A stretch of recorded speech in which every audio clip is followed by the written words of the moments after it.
graça e a paz do Senhor Jesus, amém?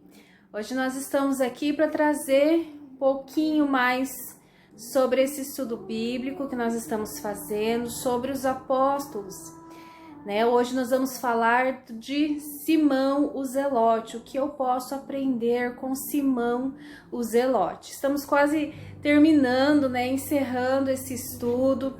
Então, se você ainda não assistiu os vídeos anteriores, assista, né? Deus tem nos trazido assim o entendimento da palavra de Deus de uma maneira assim tremenda, né? E o Senhor tem falado muito aos nossos corações, porque os apóstolos, eles eram pessoas comuns, eles eram pessoas com seus defeitos, né? Os seus temperamentos, e Deus olhou para eles com um olhar diferente, né? Deus viu algo neles, né? E aí Deus pôde usá-los de maneira tremenda. E é esse mesmo olhar que o Senhor olha para mim e para você, né? Sempre com essa expectativa de que nós podemos ser melhor do que nós somos. Nós podemos, né, ser lapidados pelo Senhor, né? Somos uma pedra bruta, mas sendo lapidados, né, nos tornamos um diamante precioso nas mãos do Senhor. Então hoje nós vamos falar sobre Simão o Zelote. O que eu posso aprender com Simão o Zelote?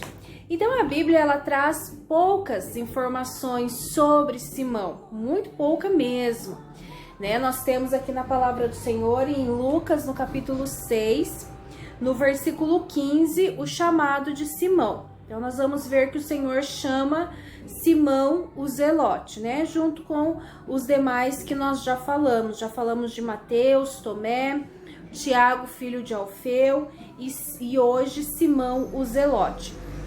Então, por que Simão o Zelote? Então, Zelote era um grupo onde Simão fazia parte. Então, nós vamos, para entender quem foi Simão, nós vamos falar um pouquinho sobre os Zelotes. Então, nós vemos que Simão, ao que tudo indica, né? Ele foi membro de um partido político, né? De homens que eram conhecidos como zelotes. Então, no tempo de Jesus, esse termo referia-se a uma facção política que era muito temida e muito conhecida. Então, os zelotes, eles eram mais voltados para a política, né, do que qualquer outros. Existiam 4 que eram muito fortes, né, conhecidos, que eram os fariseus, saduceus, os essênios e os zelotes. Então, os zelotes, eles eram os mais extremistas, vamos dizer, eles usavam da violência, né, estavam dispostos a matar e morrer pela causa, né? Eles acreditavam que somente o próprio Deus é que poderia governá-los. Então, eles eram inimigos de Roma.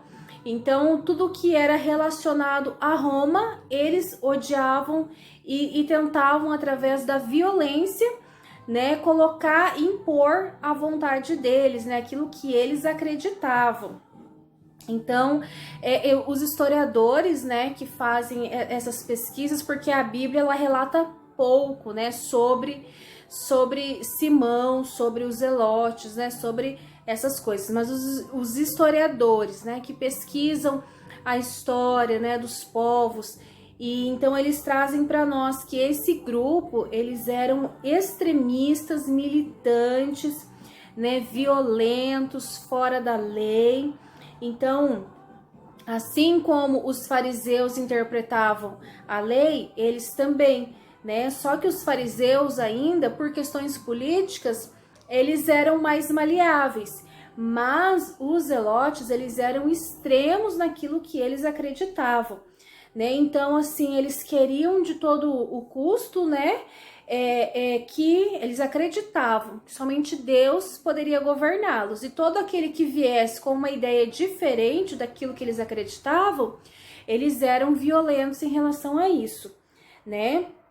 Então, eles estavam esperando um Messias que iria liderá-los para expulsar os romanos, né? Então, essa expectativa da vinda do Messias era porque eles acreditavam. O Messias vai vir para expulsar os romanos, vai tirar o domínio, né, daqui dos romanos. E Jesus, ele veio, né, e Jesus sempre pregou contra a violência. Jesus, em certo momento, falou: dai a César o que é de César, né? Então Jesus, ele veio com uma visão diferente, né, daquilo que eles esperavam, né? Então, historiadores descrevem os zelotes como fanáticos, né, insensatos e autodestrutivos, porque o ódio os cegava de tal maneira que eles não conseguiam refletir sobre as suas atitudes. Então, eles eram extremos naquilo que eles acreditavam.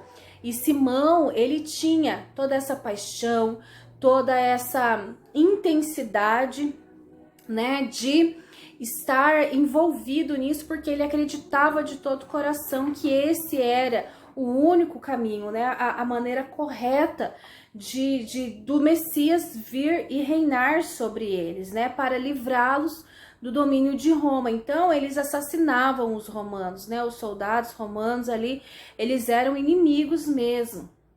Você vai ver lá em Mateus, no capítulo 6, no versículo 7, quando Jesus enviou os discípulos de 2 em 2. Nós já comentamos sobre isso nos vídeos anteriores. Então, Jesus enviou de 2 em 2. E há ali uma sugestão de que diz que Simão e Judas Iscariotes fizeram essa dupla. E é engraçado porque os dois, eles tinham a mesma expectativa política em relação ao Messias, né? Então eles vieram a Jesus por motivos semelhantes. Porém, no decorrer, né, da caminhada ali com Jesus, Simão foi quem abriu o coração para algo novo que Deus poderia proporcionar, né? E Judas não. Judas manteve o seu coração fechado e foi fechando cada vez mais, né? Cada atitude que Jesus tinha que contrariava aquilo que ele acreditava, ele fechava mais ainda o coração. E Simão não, ele foi olhando e ele foi admirando o mestre.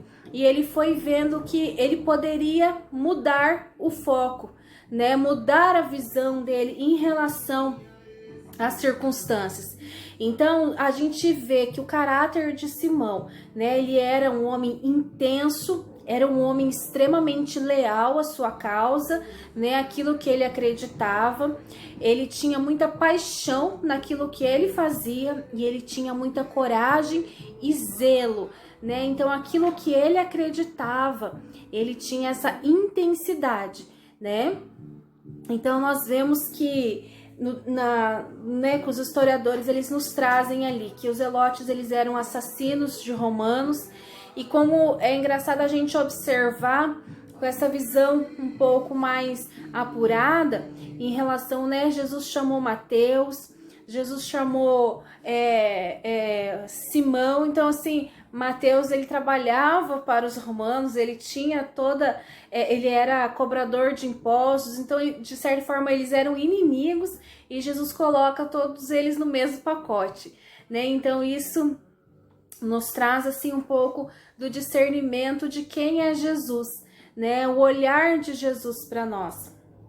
Então, nós vemos que Simão, ele vem para Jesus com uma expectativa, né? E aí, no decorrer da caminhada, quando ele se permite conhecer o mestre, ele abre o coração para algo novo, ele muda o foco, né? Ele estava fixado em algo, né? Algo político. O Messias vem para, através da sua autoridade, mas através da violência, através do que for necessário, vai impor o seu governo aqui. E não, Jesus veio de maneira diferente, pregando o amor, né? Pregando a salvação, pregando a vida eterna. Então, Simão, ele muda o foco.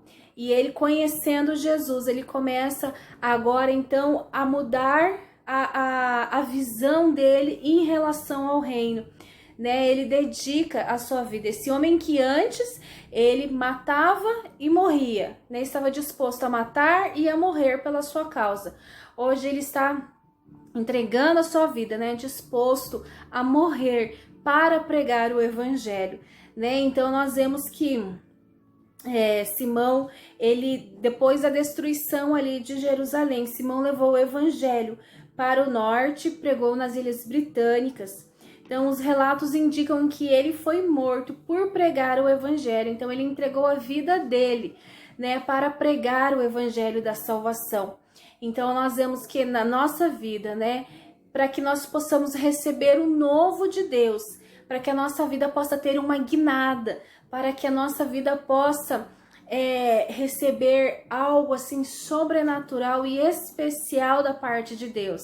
É necessário que a gente mude o foco, mude o nosso olhar da situação, que não fiquemos preocupados e focados nas situações terrenas, né, nos problemas, nas questões políticas, mas sim que venhamos focar em Jesus, porque Ele é o autor e consumador deste século. Então, quando nós mudamos o foco, mudamos o nosso olhar sobre as circunstâncias, nós conseguimos contemplar a glória de Deus, né? E conseguimos conhecer esse Jesus, né? Que veio e que com muito amor pregou e curou e continua curando e continua restaurando, né? Então, quando nós mudamos o foco, nós conseguimos contemplar quem é Jesus e o que ele é nas nossas vidas. Eu espero que você tenha gostado, eu espero que isso tenha edificado a sua vida, tenha trazido algo novo para você e que você possa ficar com essa lição, né? O que eu posso aprender com Simão, o Zelote, que é necessário eu mudar o foco. Se as coisas não estão indo bem, se eu não estou fluindo na minha vida, né, como eu gostaria, talvez seja necessário eu mudar o foco, talvez a minha visão está focada em algo que não vem de Deus, em algo que não é de Deus para a minha vida. Então, o que eu posso aprender com Simão Zelote, que eu preciso mudar o foco para contemplar o agir de Deus na minha vida. Amém? Que Deus abençoe a sua vida. Não esquece de deixar o seu like, deixe o seu comentário, né? O seu comentário é muito importante para mim. E se você tiver algum pedido de oração também pode colocar nos comentários.